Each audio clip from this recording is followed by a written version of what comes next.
आज पूरे उत्तर भारत के समेत कई राज्य एक बार फिर भूकंप के तेज झटकों से दहल गए। भूकंप की तीव्रता 6.2 मापी गई, जबकि इसका केंद्र नेपाल के बंजांग में था। और एक के बाद एक कई बार लगातार भूकंप के झटके महसूस किए गए, जिसके बाद लोग दहशत में आ गए। दिल्ली में भूकंप के झटके लगते ही लोग अपने अपने घरों से निकलकर बाहर आ गए। खाना खा के पानी पीने जा रहा था, फिल्टर से जैसे मैंने पानी निकालना, फिल्टर का पानी बहुत तेज हिला, तो मतलब मैंने गिलास में रख करके फिर हम सारे घर के बाहर आ गए। कुछ ऐसी ही तस्वीरें दिल्ली के पास यूपी के गाजियाबाद से सामने आई। वहाँ भूकंप के झटके आते ही सब कुछ हिलने लगा, जिसके बाद लोग खौफ में आ गए और घरों से निकलकर सड़क पर इकट्ठा हो गए। आया भूकंप, उस कारण से सब कोई बाहर निकल। सिर्फ दिल्ली एनसीआर ही नहीं बल्कि उत्तर भारत के कई राज्यों में भी भूकंप के झटके लगे। उत्तराखंड और उत्तर प्रदेश के कुछ हिस्सों में भी भूकंप के झटके महसूस किए गए। अचानक धरती के कांपने से लोग सहम गए और अपने घरों और दफ्तरों से निकलकर बीच सड़क पर आ गए ताकि किसी अनहोनी से बचा जा सके।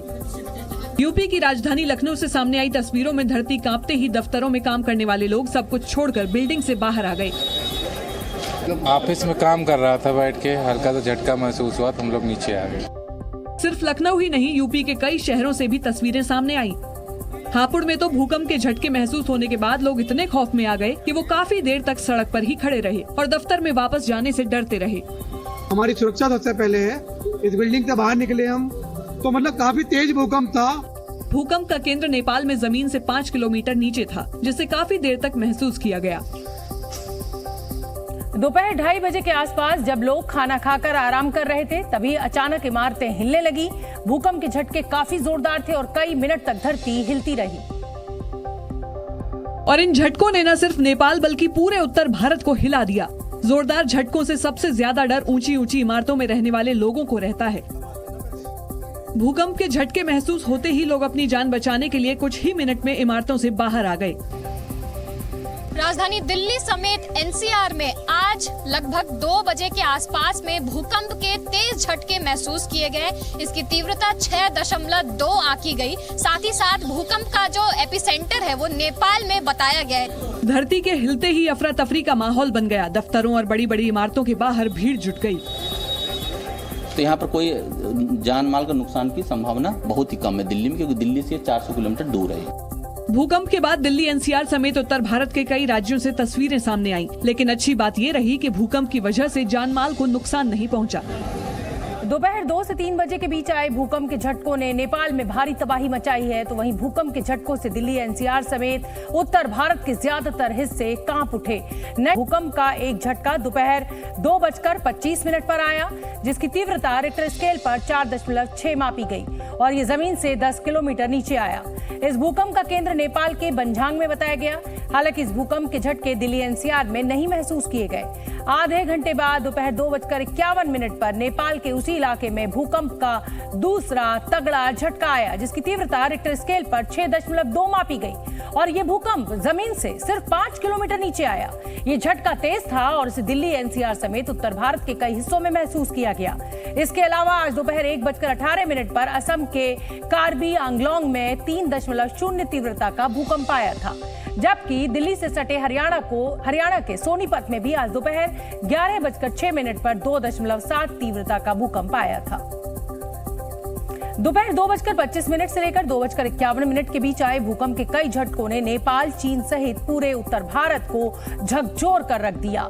इस भूकंप का सबसे ज्यादा असर पड़ोसी देश नेपाल पर ही दिखा, क्योंकि भूकंप का केंद्र वहीं के बंजांग में था, जहां से डराने वाली तस्वीरें आई। बताया गया कि जमीन के करीब 5 किलोमीटर नीचे इसका केंद्र था। ये जो है 6.2 का है, जो कि बहुत सैलो डेप्थ पर था, मतलब 5 किलोमीटर डेप्थ पर आया है, अर्थक्वेक आया है। जमीन हिलने से हुई हलचल को जब तक लोगों ने महसूस किया, बंजांग सहित नेपाल के बड़े हिस्से में तबाही आ चुकी थी। कई कच्चे मकान जमींदोज नजर आए तो कई पक्के मकानों में दरारें दिखी। 6.4 मैग्नीट्यूड है, जो हमें पता है काफी हाई है मैग्नीट्यूड है। अभी वहाँ के लोकल लोग के साथ कांटेक्ट करने की कोशिश कर रहे हैं हम। भूकंप के झटके इतने तेज थे कि लोग दहशत में आ गए और जान बचाने के लिए घरों के बाहर खुली जगह में निकल गए। भूकंप के खतरे के आधार पर भारत को 5 सिस्मिक जोन्स में बांटा गया है। कौन हिस्सा भूकंप के लिहाज से कितना खतरनाक है, चलिए आपको मैप के जरिए हम ये समझा देते हैं। सिस्मिक जोन 1 में वो इलाके आते हैं जहां भूकंप का कोई खतरा नहीं होता। दुर्भाग्य से भारत का कोई भी हिस्सा जोन 1 में नहीं आता, यानी भारत का कोई भी हिस्सा भूकंप के खतरे से सुरक्षित नहीं है। अगर हम जोन 2 की बात करें तो जोन 2 में वो इलाके आते हैं जहां भूकंप का खतरा कम है। राजस्थान, छत्तीसगढ़, गुजरात, कर्नाटक, आंध्र प्रदेश और केरल जैसे राज्य जोन 1 में है। लेकिन आपको याद होगा कि गुजरात के कच्छ इलाके में भीषण तूफान आया था। तो ये जोन 1 जरूर है, लेकिन ये गारंटी नहीं है कि यहां पर भूकंप नहीं आएगा या कम इंटेंसिटी का आएगा। जोन 3 वो जोन है जहां जिस इलाके में भूकंप का मध्यम खतरा है।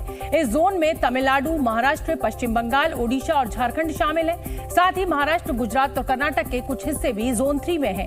जोन 4 में वो इलाके हैं जहां भूकंप का खतरा ज्यादा है। इस जोन में जम्मू कश्मीर, लद्दाख, सिक्किम, हिमाचल प्रदेश, उत्तराखंड, पंजाब, पश्चिमी उत्तर प्रदेश और दिल्ली शामिल है। जोन 5 यानी वो इलाके जहां भूकंप का खतरा सबसे ज्यादा है और जोन में पूर्वोत्तर के राज्य, कश्मीर का कुछ हिस्सा, उत्तराखंड के कुछ इलाके, गुजरात में कच्छ का इलाका, बिहार के कुछ हिस्से और अंडमान निकोबार द्वीप समूह शामिल हैं। देवरिया हत्याकांड में घायल बच्चों से मुख्यमंत्री योगी आदित्यनाथ ने मुलाकात की। यूपी के मुख्यमंत्री योगी आदित्यनाथ देवरिया हत्याकांड में घायल हुए बच्चों से मिलने के लिए गोरखपुर के बीआरडी मेडिकल कॉलेज पहुंचे। सीएम योगी ने आईसीयू में भर्ती बच्चों का हालचाल जाना, वहीं डेंगू वार्ड का भी निरीक्षण किया। असम सरकार बाल विवाह रोकने के लिए एक्शन मोड में आ गई है। असम पुलिस ने एक विशेष अभियान चलाकर 800 से ज्यादा लोगों को गिरफ्तार कर लिया। वहीं सीएम हिमंता बिस्वा शर्मा ने बाल विवाह के खिलाफ कार्रवाई जारी रखने की बात कही। कांग्रेस सांसद राहुल गांधी आज एक बार फिर अमृतसर के स्वर्ण मंदिर पहुंचे। उन्होंने महिलाओं के साथ सब्जी काटी और फिर श्रद्धालुओं के साथ लंगर हॉल के जूठे बर्तन धोकर सेवा की।